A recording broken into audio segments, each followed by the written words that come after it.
Hey, what's going on, y'all? Well, it's me. I'm back again. This time, I have a President Lincoln here. This is one of the import-export models, and the reason I say that is it has the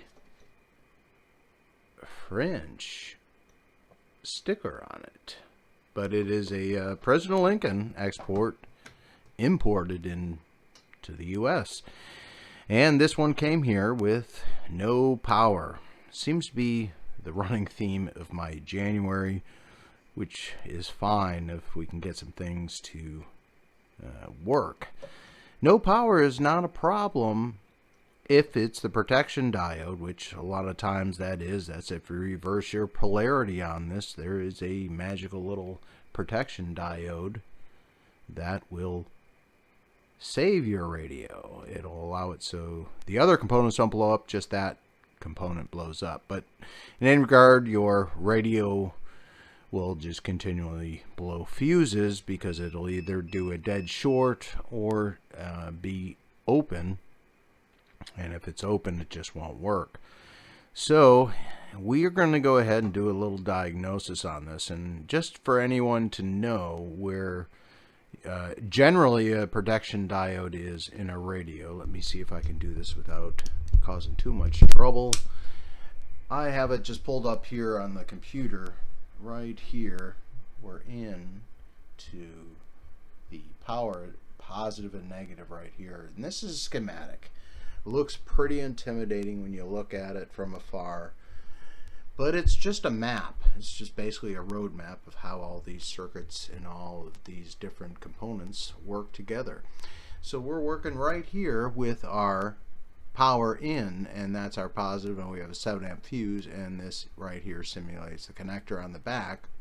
And then as soon as you go in on the positive side, you'll see it's usually the first diode, and it's going to be a different one. It's going to be a 1N 4001 through 4003, depending on how it's been upgraded. A lot of people end up putting a larger one right here on the back of the connector. Easier to get at than this thing here, which I hear is a bear to get at, but it's D152 in the Lincoln. And I'm going to just go ahead and do a test on that because that's usually what the no power is. However, I'll show you the other thing that came with this. So let's see if we can get this in without causing too much trouble. Oh, I'm trying not to edit, so apologize. There we go. Editing takes forever for me, and it takes away from me getting to these radios that need a lot of DLC. Anyway, so when this radio was shipped to me, it came with the cord, which is this is the HR 2510, the Lincoln series, the Uniden, and the 2832. All of those comes with this, but then somehow it got spliced into very, very, very thin. So this is a complete no-no to start with. So that's always why I like to get power cords when I do radios. What are you using with it? Well, if you're using this is not going to do this radio any justice. If you're using sideband, it's going to be begging for juice because you are limiting it right here. So what I always say, and this is a reverse because this is going to the radio, but it should be this type of power cord all the way through, and the reason being is when you limit this, you limit the power and the amperage that can go through this. Also causes a very good point of failure, and this ends up, if enough, will end up being a fuse, and yeah, you'll end up right about in here. These two will get enough heat and friction together and just zoop together. So this, yeah, heat shrunk, but whoever decided to heat shrink this to this is, yeah, you wasted heat shrink. This is not how you extend a cable. Just buy a power cable. So yeah, that we're not going to use that. And one I have here, I'll show you. This, just to let you know, to extend it, this is HR 2510 plug on it. Of course, it does have these jacks. I'm just using that for testing. I don't recommend using these. You can actually do a great solder connection to a nice copper connection to your battery, which is always what I recommend. But yeah, this is the end here, this is the end here, but look at, you have all the length in the world and a fuse. So I'm sure whatever happened with this radio when it shorted, because it didn't have a fuse anywhere in line, yeah, I only do that in even very rare circumstances. If I have another fuse protection device like I use up here, or another power supply. But yeah, I have a couple that do still have fuses, and of course that's the old school style fuse right there from the HR2510 that I have over there somewhere that I got to dig out and have to get it to work. But I always wanted the Lincoln because it did have the RF power adjustment. So if you did it did some amp use, you can adjust your power down. However, it's been customized a little bit. I always get scared people customize their radios. But yeah, this is the power adapter. So that's what we saw in that schematic. First thing we're going to do, I'm not even going to power it up. I'm going to do a test, and it looks like it's already been modified by someone with a headphone jack, because yeah, this is the goofy adapter that broke out, and you had to have one piece, and this is the jumper piece, and then if you had the other piece, it would break out into a whole pigtail selection, and you would be able to hook up a CW key, or your external speaker was done that way. It did not have a jack like this, but this one's definitely been modified. And yeah, it looks like we have our beautiful styrofoam stuck in there still.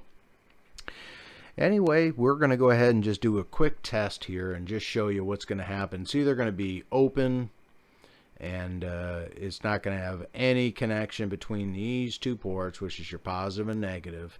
Sometimes these get reversed. Of course, this plug is a lot different than the 3-pin. I've seen a couple 3-pin plugs that'll kind of round over, even though it has that adapter on it, so it's supposed to be limiting on one side. I've seen you can actually get enough connection to pop.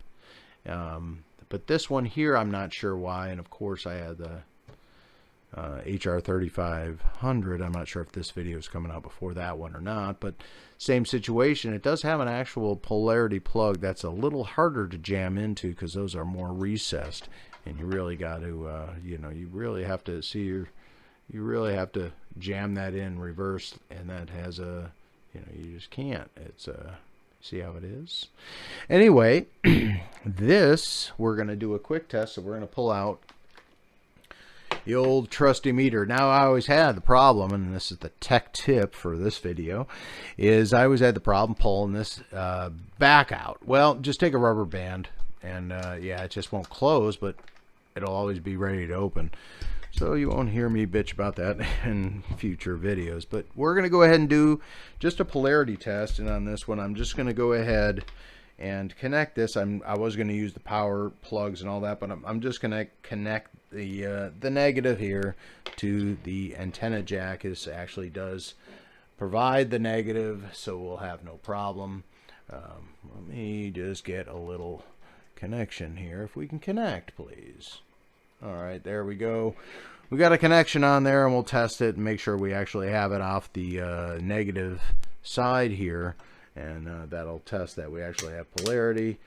And let's see, I don't want to hold, I want to change modes. It's weird, this defaults into diode test mode, which is totally fine if you're always testing diodes, but a lot of times I use the beeper function more than anything, and that yeah, you got to hit, that's a shared button, so you actually have to hit a function. But anyway, back to this. So we're going to make sure we can get continuity. So we got continuity. We're off the antenna jack. Don't fall off. Come on, you're on camera. Be nice. So we're just going to go ahead and see here what we get. Boom. We have a direct short. So if we connect anything to this, it's just going to blow fuses, and especially if you don't have a fuse and you're using a straight through, it's going to blow whatever's on the other side of it. If you use this in a car, it would just blow the fuse to yours. Well, if you use a cigarette lighter, it's going to either blow that or blow the fuse in the end of the cigarette lighter tip. But if you have these radios, just run it to the car, and if you do, you always have a fuse block, just like car stereos. So we're going to have to get inside this and deal with that D52. And I actually have the beautiful color printout here. And we're simulating our power right here. And the layout mapped is similar. You'll see sometimes the layout's a little different, but it all is the same. And this is our D152. So that's the diode we got to check and see if it's either just blown out or if it's just a dead short, because yeah, that's basically just positive negative. So and that closes, that's what's causing issues, and obviously no power. Probably also whatever it's plugged into power wise, since it didn't have a fuse on the power. I'm not going to say that again. Just fuse your stuff unless you're actually in a lab environment or a bench with controlled voltage. That's not going to short out, and you can see the plug you're putting in properly. But so we're back to the hunting the trace, and we're going to go ahead and pop the covers off, be back, and see if we can get to D152. I hear it's a very tight space in there with this and the transformer right there. So we have the covers off. Welcome back, and what we're looking for, and I'm also going to do an update on this power cord, because this adapter is broken loose, and yeah, it can be fitted for a 3-pin, so I'm going to go ahead and do that as well. And yeah, as I suspected, that's exactly what that jack was for, was to do external speaker as it jumps off, instead of having to go through this, and then you can leave this. A lot of people did pigtails into the same thing with the jack on the back. It was a weird option. Should have had at least the jack and then CW key in that off the side. I think even on this one, if I'm not mistaken, that this may have been an add-on. I'm not sure. Trying to see on the diagrams, I can't find a unit in the Lincoln. I'm always seeing the 2510. But what we're looking for is our D152, and of course our power goes in. There's our big cap there. There is our transformer. So we know it's down in there, just like they said. It's a little pain to get to. And if you can make out our D152, it is right in here. I'll try and get in a little better if I can. Come on, work with me. Okay, there it is. There's our D152, or what's left of it. So yeah, it's definitely shattered. It has seen better days. Goodness, I just had that view. But yeah, that's our D152 that we need to get out. So I'm going to go ahead and pull that and get that out of the way. That should eliminate our direct short.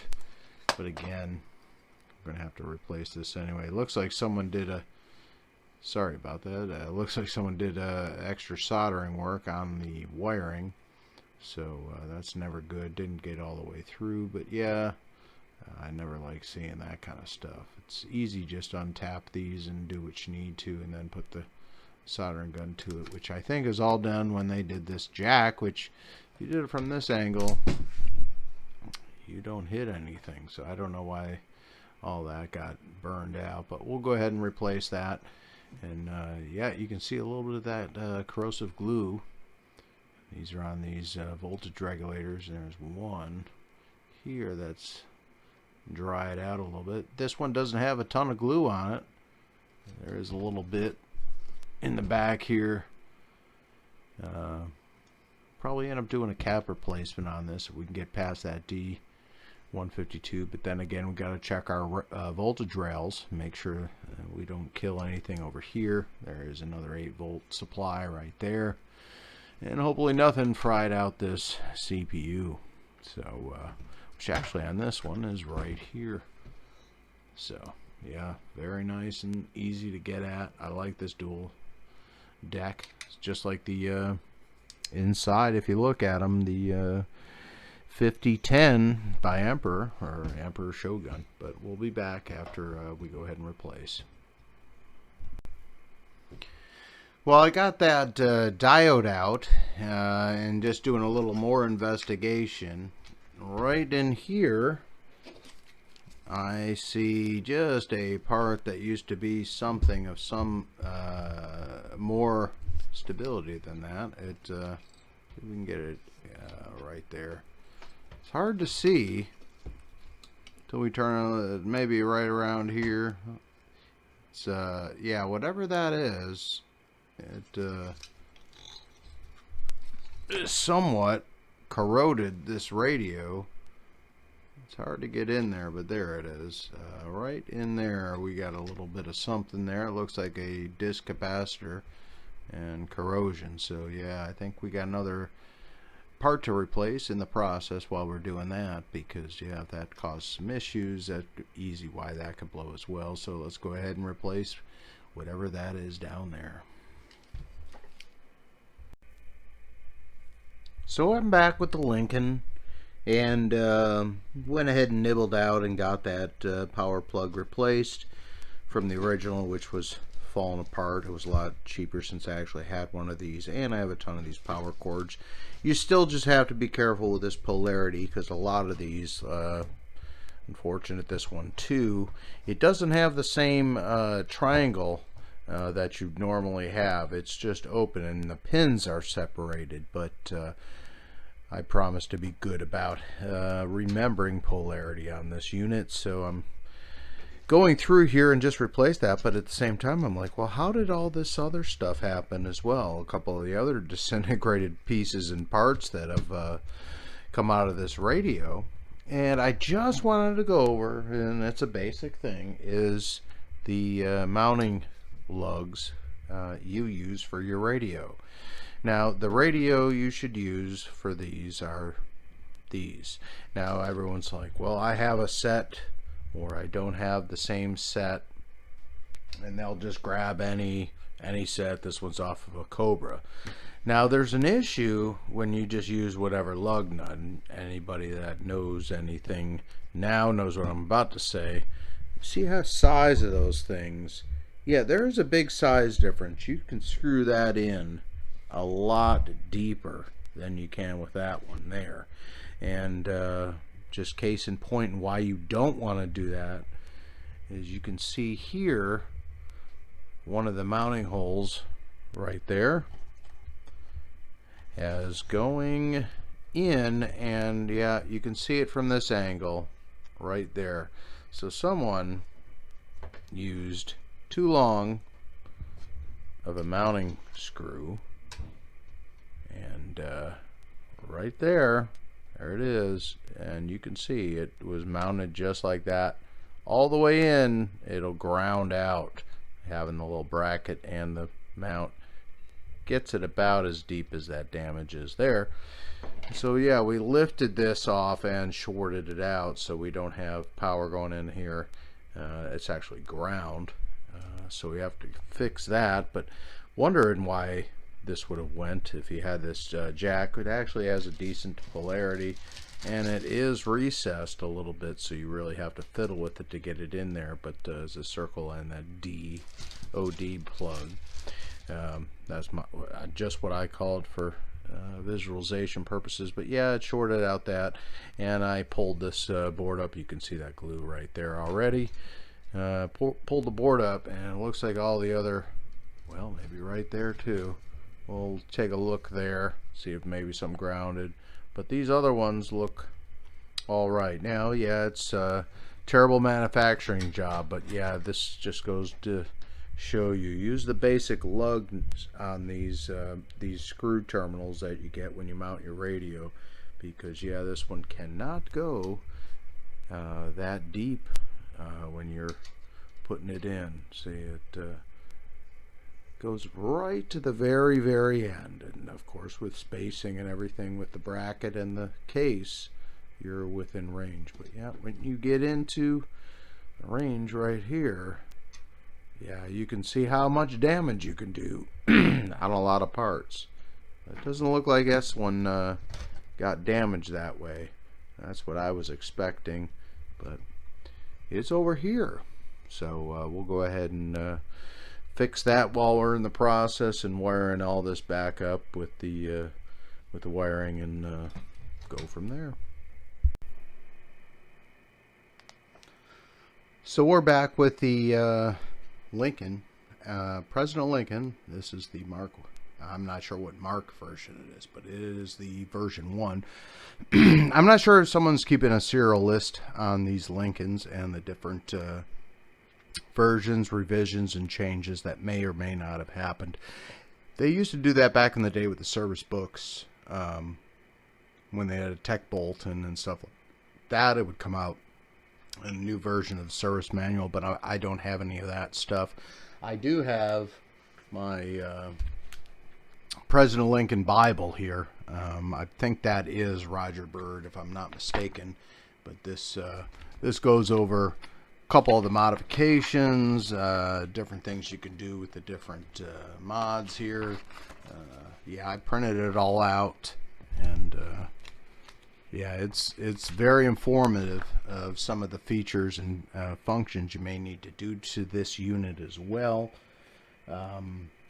With this, I also have the chip switch manual. I do have another 2510 that does have the chip switch, and I did find one of the old binder manuals for the chip switch.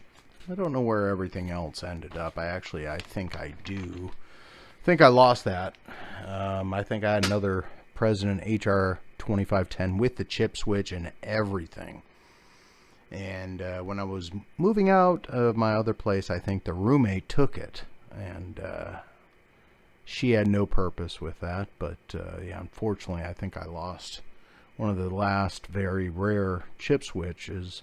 But I do have an original board for the inside of this unit underneath here. I do have one of these boards. This is the PC Logic board, the CPU board, a lot of it. So what we're going to do, went ahead and did that repairs. We're going to go ahead and just power this up. I'm putting it on a separate power supply, not my power supply that does share with my ICOM. Reason is yeah, this has great binding posts, but there is fuses behind each one, so you got to rip this whole thing off if it blows a fuse, especially with these. This one here, fuse is on the back, very simple, or it's right here. We shouldn't have that issue. I'm hoping we have solved a couple of the mysteries with this radio. So let's go ahead and power this Lincoln on. Hopefully we have something. Oh man, I love when that works out. It's been a rare occasion on this channel for a little bit. I've had some real dead radios here. But yeah, there is the Lincoln powered up. My goodness. So yeah, that's all it, well, I'm saying that's all it was. We got to power, but you see this thing is all dirty. I'm starting to pull the faces off here. And someone decided to paint both of these buttons white. I actually kind of like the look of the Lincoln with those buttons, and one of them is red and one of them is yellow, and I'm slowly getting this. I don't know what they did, so I got to pull this whole faceplate off. But yeah, this is one of these radios where the faceplate has to come off with the volume controls knobs off, and you got to take each one of these off to pull, well, not that one, but this one, this one, this one, this one, this one, this one, to be able to get the faceplate off with the 4 screws on the side. So yeah, this is built like a tank. So we do have power on it. I am very happy. And right now, I guess if we have power, we got it into a dummy load. Let's see if we get anything. I'm just on AM. Well, we're getting 3 watts. That's pretty nice. I was expecting these finals to be bad because, yeah, you can't get these finals anymore. I was hoping not to have to do conversion. We got 3 watts, power's down. Whoa. Oh, Nelly. Someone was running this 30 watts out of this thing. Dead key. But real quick, let's see if we get anything on sideband. I got this just set up, attenuator on. Audio check 1 2. Audio check 1 2. Audio check. Well, let's see if this RIT is opened up. It's a receive incremental tuning, and that's also in place. The clarifier in these radios, this is receive only, but yeah, you can open this up with 8 volts on, turn off the switchable transmit side of 8 volts and just have a steady 8 volts.